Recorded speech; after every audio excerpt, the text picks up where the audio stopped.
Estou de volta. E aqui a gente vai falar um pouquinho do Scrum.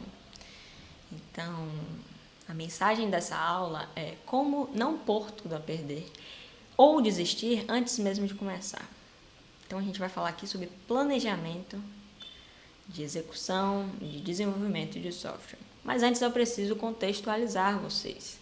Então, o processo de desenvolvimento de um programa, ele pode, mas não só pode, como ele deve ter um início, um meio e um fim. E o que é que eu quero dizer com isso? Quando a gente está falando de desenvolvimento de software, o início desse processo consiste em coisas como o planejamento do que vai ser feito, a arquitetura do sistema, a escolha das tecnologias que vamos utilizar nele, a modelagem dos dados que estarão presentes dentro do sistema, o cronograma de desenvolvimento, que a gente não vai sair desenvolvendo tudo na louca, definimos prazos. Por exemplo, em um contexto de empresa, a gente define também orçamento, certo? Já no meio desse processo, a gente tem, de fato, o desenvolvimento, temos os testes daquilo que foi desenvolvido, temos a coleta e a correção dos bugs que foram encontrados no meio do caminho. E, ao fim, a gente tem o deployment, o monitoramento e questões de segurança. Isso aí fica por parte do DevOps. Mas, assim, veja isso como um grande ciclo, certo? Porque foi aquilo que eu falei, o software ele fica sendo desenvolvido durante muito tempo. É meio raro ou contraintuitivo você ver um software que ele foi desenvolvido e ninguém nunca mais tocou nele. Porque cai naquele mito lá da morte, porque ele vai parar no tempo, os usuários vão continuar usando outros softwares, vão aumentar o padrão deles e naturalmente eles vão começar a abandonar aquele cara ali que não recebe mais atualização nem nada. Então, a gente tem esse grande ciclo e dentro desse grande ciclo de início, meio e fim, a gente tem vários pequenos ciclos com início, meio e fim também. E isso é mais ou menos que a gente aprende no Scrum. Lembra que eu falei que a gente faz em ciclos? Esse ciclo aqui, esse desenho que eu faço com a mão é proposital porque a metodologia do Scrum, quando você vai estudar ela, tu vê que a própria ilustração de como a metodologia funciona, ela recorre muito ao desenho de ciclos. Justamente por conta dessa noção de que o desenvolvimento de um software deve ser algo contínuo e repetitivo, entre aspas. Então, quando a gente trabalha numa empresa de software, esse processo de desenvolvimento, ele normalmente é controlado por uma dessas metodologias ágeis. A mais popular delas são o Scrum.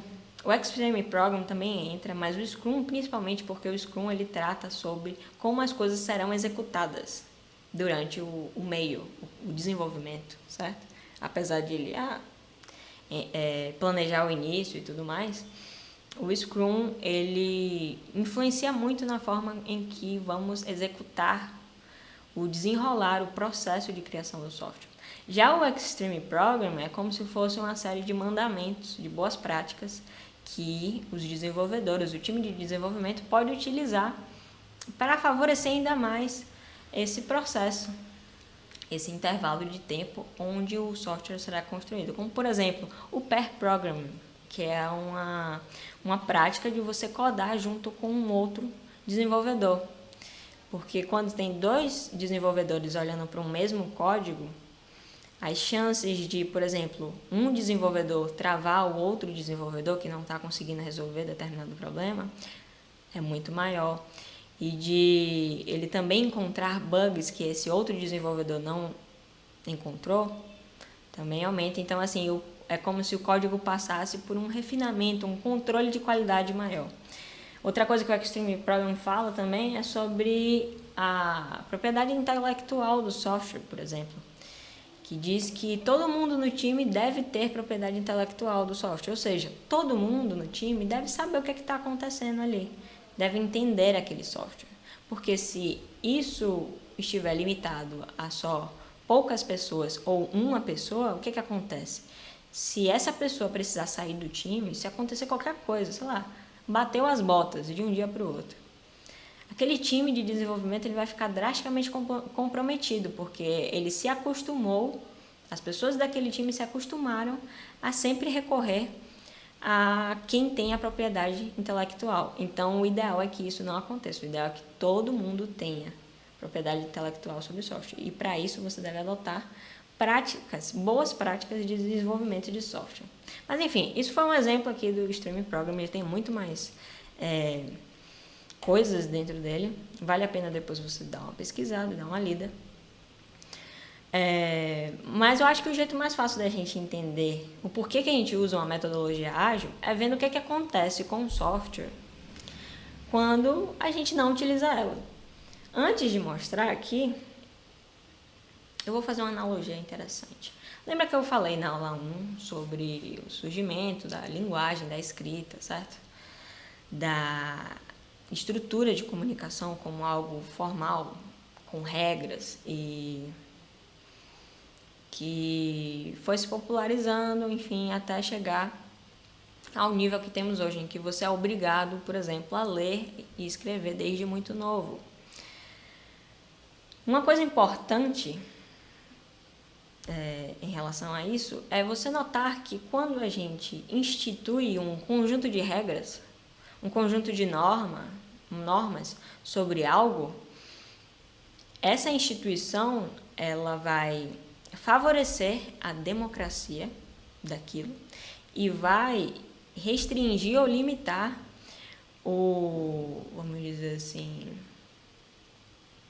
ela vai desincentivar o individualismo em relação àquilo. Ou seja, a fase anterior da escrita era justamente cada um falando por si, cada um tendo a sua forma de se comunicar e tudo mais. A gente tem isso hoje? Temos. Só que o que acontece? Hoje a gente tem um patamar que serve de ponto de partida, uma linha de partida igual para todo mundo, que é a nossa língua portuguesa, por exemplo. Então, a gente utiliza desse padrão como base para construir o nosso individualismo na língua. Mas pensa que se não houvesse esse padrão, se não houvesse um ponto de partida, tudo seria mais caótico. Ou seja, hoje em dia a gente já consegue ver que temos inúmeras falhas de comunicação, que por vezes é muito difícil entender a outra pessoa. A gente com frequência entra em discussões por causa de desentendimentos. Mas imagina como era quando você não tinha nenhum padrão, um ponto de partida comum para todo mundo. Com certeza isso era muito mais complicado, porque era cada um desenvolvendo sua própria regra, certo? E isso se aplica na programação. O que é que eu quero dizer com isso? Quando você pega um grupo de desenvolvedores e você junta eles numa panela e bota eles para desenvolver um software, se não houver um padrão, se não houver um conjunto de regras ali, o que é que vai prevalecer? O jeito individual de cada programador desenvolver. E isso é muito complicado, porque se cada um desenvolver do seu jeito, ou tem que rolar um momento em que as pessoas sentem numa roda e cada pessoa explique o que ela fez e por que ela fez e como que ela organizou aquilo na cabeça dela.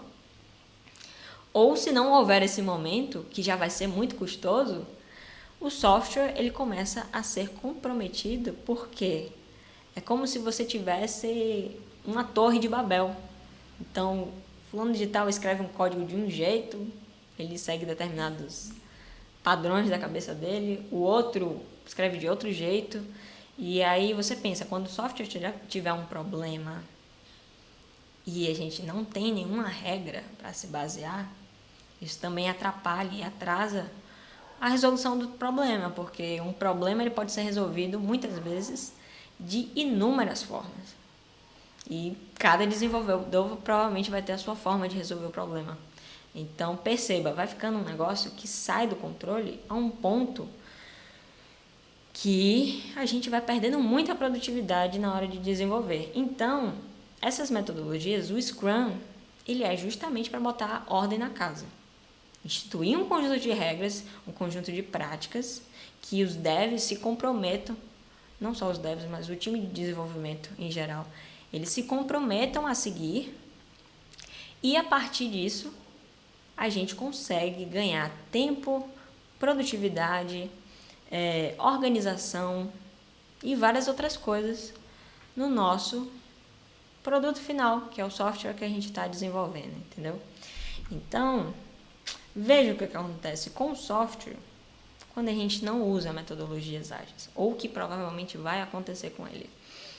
A gente tem caos generalizado, temos código bagunçado, impossível de ler, porque exatamente por causa do exemplo que eu dei, cada um vai fazer do seu jeito e não tem nenhuma regra nivelando a galera. Então, a partir desse ponto, ninguém do time vai estar entendendo mais porra nenhuma do que está ali no código, vai ser complicado resolver os problemas, provavelmente você vai ter que sempre recorrer à pessoa que desenvolveu a parte onde está o problema para tentar resolver aquilo ali, porque você não vai conseguir resolver sozinho, porque você não vai entender o que aquela pessoa escreveu. O cliente, esse ponto é muito importante, porque uma vez que a gente começa a perder o controle dentro do time, e isso aos poucos vai se acumulando e o cliente vai começar a notar, porque isso vai interferir na nossa produtividade, isso vai interferir nas entregas das funcionalidades e, naturalmente, isso vai cuspir, isso vai respingar no cliente. A partir desse ponto, começa a ficar mais difícil ainda, porque o cliente vai começar a ficar puto e ele vai ficar indomável. Ou seja, o processo de negociação sobre as coisas do software vai se tornar complicado, porque já começou um processo de perda de confiança no time de desenvolvimento. Então, se o cliente está perdendo a confiança no time, naturalmente ele vai estar mais com o pé atrás na hora de querer fechar qualquer coisa. Então, isso vai caminhando, daqui a pouco você tem fogo no servidor. O fogo no servidor aqui foi só meramente ilustrativo. Foi um teor, vamos dizer assim, cinematográfico para você visualizar o caos aí na sua cabeça. Imagine um servidor pegando fogo, pessoas correndo ao fundo e tudo mais. Mas a gente vai acabando chegando ao ponto onde o projeto ele tem que acabar, porque não há mais uma coordenação interna da equipe e o cliente também não está satisfeito com o que está sendo entregue. O time e o cliente já não conseguem conversar mais. O orçamento ele pode vir a ser comprometido ou congelado. E aí tá todo mundo na rua, o projeto acaba e é isso. Cada um vai chorar sozinho na sua casa, entendeu? Então, o que acontece, meu povo? A gente vai ver agora o que exatamente... Claro, eu não vou aprofundar muito no Scrum. Isso aqui não é uma capacitação de Scrum. Mas a gente vai entender o básico aqui do que ele faz. Agora que a gente já entendeu qual o problema que ele resolve, a gente vai entender como é que ele faz isso. E vai ver isso aplicado em um plano de ação para o nosso projeto, certo? Então, qual é o próximo passo aqui? É a gente preparar um plano de ação para cumprir esse projeto que eu mostrei na parte 1, certo? E organizarmos cada etapa desse projeto. Cada etapa seria cada fase daquela que eu falei. E a gente vai utilizar o Scrum para isso, dividindo as fases como se fossem sprints. Sprints, vou explicar aqui, ela é uma terminologia específica do Scrum. Lembra que eu falei dos ciclos que ficam se repetindo? Pois é. As sprints se referem exatamente a esses ciclos, a esses intervalos de tempo onde você tem metas ali, funcionalidades que você tem que entregar e você desenvolve elas, termina, fecha um pacote, manda para o DevOps e o DevOps vai fazer a publicação do que foi desenvolvido. Eu coloquei entre aspas aqui, porque como a gente está num ambiente controlado, onde vai ser eu daqui e você daí codando, a gente não tem um time de desenvolvimento, a gente não tem exatamente um dia a dia de um programador, né? Para simular isso, a gente acaba tendo esse conceito para nos servir de forma limitada. Mas o importante é que a gente tenha uma ideia do que ele é e a gente consiga ensaiar ele de certa forma aqui, fazer um faz de conta, porque quando chegar o momento de você, de fato, encarar a metodologia no seu, sei lá, no emprego que você consiga, no seu dia a dia como programador, você não vai se assustar, nem vai passar por nervosismos ou desesperos na hora de precisar se enquadrar no Scrum, tá bom? E aí o que a gente vai fazer? A gente vai desenvolver um backlog sprint para cada fase do projeto. Eu vou mostrar isso a vocês. E vamos acompanhar esse backlog com um Kanban board, que é o Kanban board do GitHub Projects. Iremos criar uma conta no GitHub e lá dentro tem uma ferramenta chamada Projects, que a gente vai utilizar para fazer esse monitoramento. Então, bora ver aqui como é que vai ficar esse mapa. Olha só. Aplicando o Scrum no nosso projeto. Eu vou mostrar o mapa aqui e à medida que eu vou mostrando ele, eu vou explicando as coisas. O que acontece? O primeiro ponto que a gente tem que entender no Scrum é o backlog. O backlog ele se refere a pacotes. Eu gosto de... como é que fala? Eu gosto de ter claro na minha cabeça a ideia de backlog como a ideia de um pacote. E o Product Backlog é um pacote geral de tudo que vai ser desenvolvido no software. Tipo assim, literalmente tudo mesmo. Qual é a ideia final do software? Vai nesse Product Backlog, como se fosse um pacotão, certo? E aí, dentro desse pacotão, tem uma lista com todas as coisas que o nosso software precisa ter para ser construído, certo? Nesse caso aqui, o que é isso? Essa lista de coisas podem ser bem as nossas fases. Então, eu coloquei o nosso Product Backlog aqui, contendo nossas 3 fases. A primeira fase, que é o front-end básico. A segunda fase, que é o front-end intermediário. E a terceira fase, que é o back-end básico. Cada uma é representada por um código, B1, B2 e B3, certo? Então, pensa, a gente tem esse Product Backlog, que é um pacote grande. E dentro desse Product Backlog, a gente tem as nossas fases. Quando a gente concluir as nossas fases, quer dizer que a gente concluiu o nosso Product Backlog. E finalizamos o nosso projeto, certo? E como é que a gente vai chegar nesse ponto? A primeira coisa que nós vamos fazer é uma Sprint Planning. Uma Sprint Planning é uma preparação para uma Sprint. E as sprints, como eu falei, são os ciclos que nós vamos realizar no nosso projeto. Essas sprints elas vão estar representando as fases do projeto, ou seja, a gente vai ter uma sprint para cada fase, certo? E aí a gente senta e vê, por exemplo, na fase 1, no B1 ali, front-end básico. O que a gente precisa nessa fase para considerar ela como concluída? Então a gente faz uma lista de coisas que a gente vai precisar desenvolver nessa fase, funcionalidades, páginas, enfim, o que seja, para que ela esteja pronta. Então essa Sprint Planning, ela vai resultar no nosso Sprint Backlog, que é uma lista menor, um pacote menor, dentro dele com os requisitos, as coisas que devemos desenvolver, que precisam ser entregues nesse intervalo pré-determinado que é a sprint que iremos desenvolver, certo? Ou seja, a gente teve aquele pacote grande, dentro desse pacote tem as nossas fases, os nossos sistemas, e agora a gente vai isolando cada pacote desse, e dentro dele vai ter vários pacotinhos que são as funcionalidades, ou seja, temos o nosso projeto como um todo, aí pegamos ali a fase 1 e vamos ver na fase 1 o que é que ela precisa ter, o que é que precisamos desenvolver nela para ela ser considerada como concluída. Então a gente faz essa lista e isso vira um roteiro para a gente seguir no nosso desenvolvimento. Então a gente vai matando um item dessa lista por vez até chegar ao ponto em que finalizamos a sprint, certo? Ou seja, resumindo, dentro desse pacote menor haverão outros pacotinhos que representam as funcionalidades do sistema. E aí a gente entra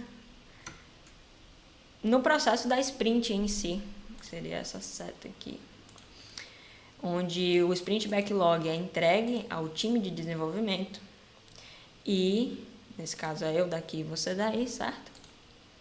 E a gente vai desenvolver o que foi levantado aqui no sprint backlog 1. Esse daily meeting aqui é um outro ritual do Scrum que a gente não vai utilizar porque não cabe no nosso contexto. O daily, ele é uma reunião que acontece todos os dias úteis da semana naquele projeto, onde cada desenvolvedor vai dizer o que ele fez, se ele teve algum problema, se ele travou em alguma coisa, tanto para buscar ajuda como para atualizar o time do que está acontecendo. Então, é um ponto onde a gente mantém todo o time atualizado de tudo que está rolando e a gente também consegue facilitar o destrave de qualquer problema que o software esteja tendo, porque a gente está colocando ali eventuais problemas que são individuais de um desenvolvedor para o público, para ver se tem algum outro dev que pode ajudar e resolver, certo? A gente não vai utilizar isso porque, enfim, todo esse projeto aqui ele já é um esforço pré-planejado e eu vou gravar as aulas, vou desenvolver e você vai basicamente copiar, certo? Então, não chega a ser um desafio de eu te entrego e você vai, faz aí, se vira, parceiro. Não vamos ter esse cenário aqui, então não tem por que a gente ter esse daily meeting, tá bom? Mas só para você saber, ela é uma metodologia muito utilizada, um ritual muito utilizado no Scrum. E aí, terminando a nossa sprint, a gente vai ter a nossa sprint review, onde a gente vai entregar de fato o nosso primeiro pacote, que é a fase 1, o nosso front-end básico, onde essa entrega vai ser marcada pelo deploy dessa fase. Isso, no caso aqui, é um critério de aceite. Esse critério ele é arbitrário, poderia ser outra coisa. Poderia ser só, sei lá, a conclusão do projeto no GitHub, certo? Isso também é muito comum no Scrum. A gente, quando define uma atividade, a gente define qual o critério de aceite, qual a definição. Vocês estão ouvindo isso? É um gato.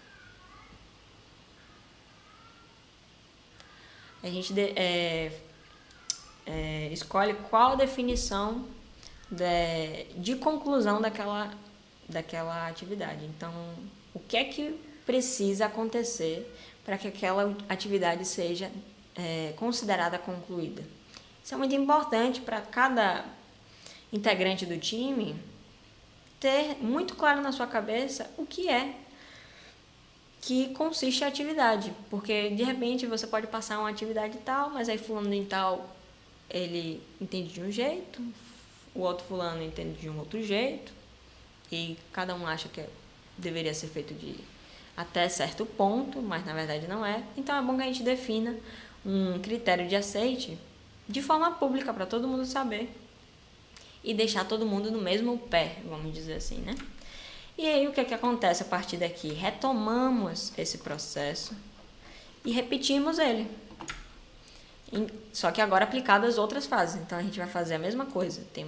Teremos a Sprint Planning 2, onde a gente vai pegar a fase 2 e definir o Sprint Backlog 2, ou seja, as funcionalidades que tem que ter nessa fase, certo? E a partir daí a gente vai começar a desenvolver, pananã, pananã, pananã. Quando terminar o desenvolvimento, vamos ter a Sprint Review 2. Essa Sprint Review vale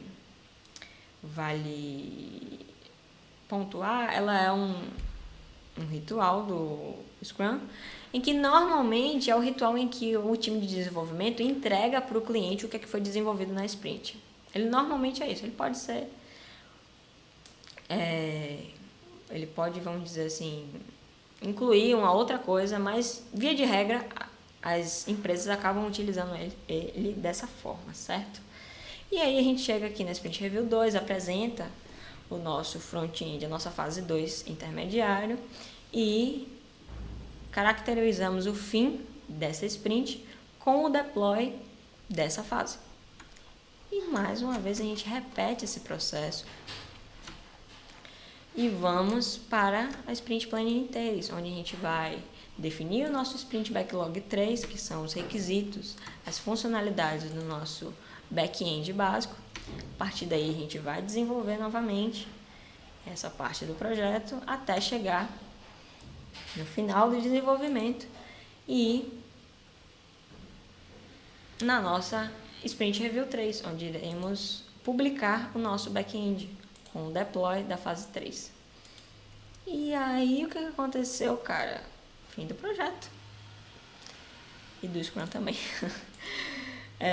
Perceba, a gente chegou em um ponto em que tudo aqui está consolidado e saímos. Nosso ponto de partida era apenas uma ideia. Transformando-nos essa ideia num checklist e, de forma planejada e organizada, executamos esse checklist passo a passo até chegarmos ao nosso destino final, que é o fim do nosso projeto, a conclusão dele, onde a gente vai publicar ele no GitHub, você vai poder colocar ele no seu portfólio, no seu currículo e já começar a fazer a linha de que você é um desenvolvedor, ou pelo menos um aspirante a um desenvolvedor. Mas tu vai ver, aqui nesse projeto você vai aprender muita coisa e vai formar uma base bem legal para os próximos projetos e também para você começar a construir suas próprias ideias, que eu vejo que isso é um passo muito importante na vida do desenvolvedor. Ele conseguir se destravar e alcançar o ponto em que ele consegue tirar uma ideia da cabeça dele e transformar em um software que ele mesmo fez. Então, eu espero, ao longo desse curso aqui, que eu consiga passar um pouco dessa habilidade para você e que, a partir daqui, a gente consiga ver muitos projetinhos que saíram da cabeça dos nossos alunos, tá bom? Então, a próxima aula que a gente vai ter agora é a aula onde a gente vai instalar o nosso Visual Studio Code, que é onde a gente vai programar. E depois vamos instalar o GitHub, vamos instalar o Git, vamos criar uma conta no GitHub e já preparar todo o ambiente com os nossos programas que iremos utilizar para desenvolver e colocar em execução aqui esse nosso roadmap, esse nosso plano de ação do projeto, tá bom? Então, te vejo lá. Se inscreve, curta aí, caramba. Comenta se você gostou, manda uma crítica aí também. Pô, interage, eu gosto. É chato ficar aqui o tempo todo atrás de uma tela, falando com um computador. Quero ver gente. Poxa. Então me ajudem a me ajudar.